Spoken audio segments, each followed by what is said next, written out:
Halo teman-teman, Assalamualaikum warahmatullahi wabarakatuh. Perkenalkan, nama saya Clarita Zaskia Reyasa dari Prodi Manajemen Dakwah dari kelas B1 MD.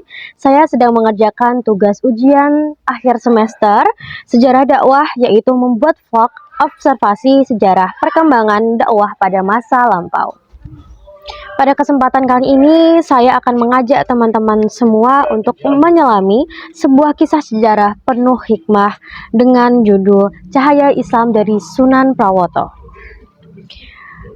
Kita tidak hanya akan melihat tempat bersejarah, tetapi juga memahami bagaimana perjuangan dan nilai dakwah beliau tetap hidup hingga hari ini. Yuk teman-teman, kita mulai perjalanan sejarah kita. Jadi hari ini aku berada di Desa Prawoto, Kecamatan Sukolilo, Kabupaten Pati, sebuah wilayah yang menyimpan sejarah besar dalam penyebaran Islam di tanah Jawa. Disinilah dimakamkan tokoh penting, yaitu Sunan Prawoto, yang memiliki nama asli Pangeran Haryo Mukmin. Dan ketika menjadi Sunan, beliau bergelar Kanjeng Pangeran Haryo Raden Bagus Hadi Mukmin. Sunan Prawoto adalah putra dari Sultan Trenggono, Raja Demak yang terkenal sangat bijaksana, dan cucu dari Sultan Fatah, serta cicit dari Brawijaya V atau Raja Majapahit. Dari garis ibu, beliau juga memiliki hubungan dengan para wali besar seperti Sunan Kalijaga, Sunan Muria, dan Sunan Gunung Jati. Jadi teman-teman, wilayah Prawoto pada masa itu bukan hanya sebagai tempat peristirahatan bagi Sultan Trenggono, tetapi juga dikenal sebagai Taman Sari karena keindahan alamnya dan banyaknya sendang yang gak pernah kering pada masa itu. Contohnya ada sendang Widodaren, sendang Ciping, dan juga sendang Pitu. Semasa hidupnya, Sunan Prawoto sangat berperan penting dalam penyebaran Islam di tanah Jawa, terkhususnya di daerah yang masih menganut kepercayaan Hindu dan Buddha. Serta beliau yang mendapatkan sebuah mandat atau tugas dari beberapa guru beliau, yaitu Sunan Giri dan Sunan Bonang, untuk berdakwah dan mengembangkan ilmu tasawuf di Desa Prawoto. Karena di daerah tersebut dianggap cocok untuk laku suluk dan pendalaman spiritual. Selain sebagai ulama dan wali, beliau juga sempat menjadi Sultan Demak kelima dan memimpin dari wilayah Prawoto. Namun sayangnya, kekuasaan beliau tidak berlangsung lama karena beliau gugur dalam sebuah peristiwa tragis akibat konflik politik pada masa itu. Meski demikian, perjuangan dan nilai dakwah beliau masih tetap hidup hingga sekarang melalui budaya, tradisi, dan juga peringatan hal setiap tahun oleh masyarakat di Desa Prawoto. Oke teman-teman, kali ini aku mendapatkan kesempatan langsung untuk bisa berbincang dengan Ketua Umum di Desa Prawoto. Beliau adalah seorang yang luar biasa banget teman-teman, yang mengetahui tentang latar belakang dari Sunan Prawoto. Beliau ini adalah salah satu orang yang menciptakan menerbitkan buku terkait Sunan Prawoto. Judulnya Sunan Prawoto, Cucu Sunan Kalijaga. Jadi kalian bisa membaca semua latar belakang dari Sunan Prawoto sendiri dari buku ini ya teman-teman.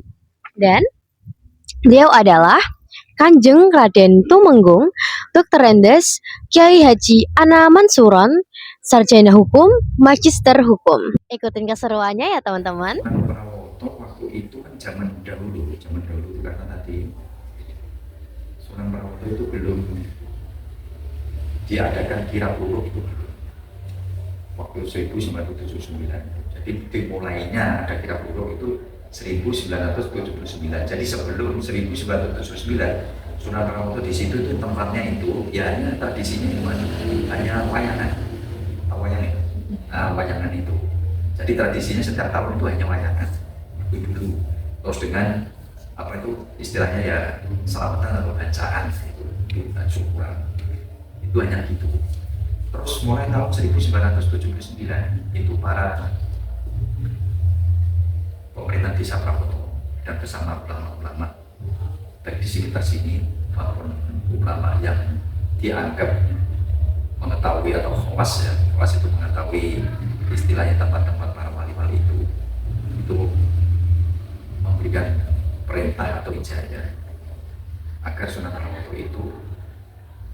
istilahnya dulu diuli-uli, ditingkatkan.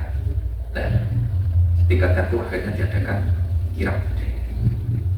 Nah, kirab budaya itu dimulai dari Prawoto itu yang besar seperti itu dimulai tahun 1979 ya. Nah, sampai sekarang kirab budaya itu sudah 48 tahun kirab budayanya. Kalau Gunung Sunan Prawoto itu sudah 466 tahun. Nah, hall dengan kirab budaya itu berbeda. Jadi jangan sampai salah paham. Artinya nama itu hall. Nah, memang betul hall. Nama hall itu dimulai sejak meninggal seseorang. Orang itu meninggal, setelah meninggal misal 1 tahun akhirnya diperingati, itu hanya hall. Nah, kalau kirab budaya itu dimulai sejak tahun 1979. Jadi 79 sampai sekarang ini ya sekitar 48 tahunan. Saya ucapkan terima kasih kepada Ketua Umum Kanjeng Raden Tumenggung, Dr. Rendes Kyai Haji Ana Mansuron, Sarjana Hukum, Magister Hukum, atas penjelasan yang sangat berharga dan membuka wawasan kami tentang perjuangan spiritual dan sosial Sunan Prawoto. Saya berharap ilmu yang disampaikan bisa menjadi pembelajaran bagi kita semua. Dari kisah Sunan Prawoto, kita belajar bahwa dakwah tidak hanya soal menyampaikan ajaran, tetapi juga tentang pengorbanan, keteladanan, dan keberanian memperjuangkan sebuah kebenaran. Beliau adalah sosok pemimpin ulama sekaligus pejuang yang mengabdikan hidupnya demi tegaknya Islam dan persatuan umat. Warisan beliau tidak hanya berupa sejarah, tetapi juga nilai moral dan spiritual yang masih hidup dalam tradisi masyarakat Prawoto hingga hari ini. Semoga kisah dari Sunan Prawoto ini bisa menginspirasi kita untuk terus menebarkan kebaikan dan menjaga warisan dakwah para ulama terdahulu. Terima kasih telah mengikuti kisah kami dari kisah Sunan Prawoto. Saya Wahidatul Laili, mewakili dari kelompok 5. Dan saya Widya Zulkarisma. Saya Ika Amalia Royandi.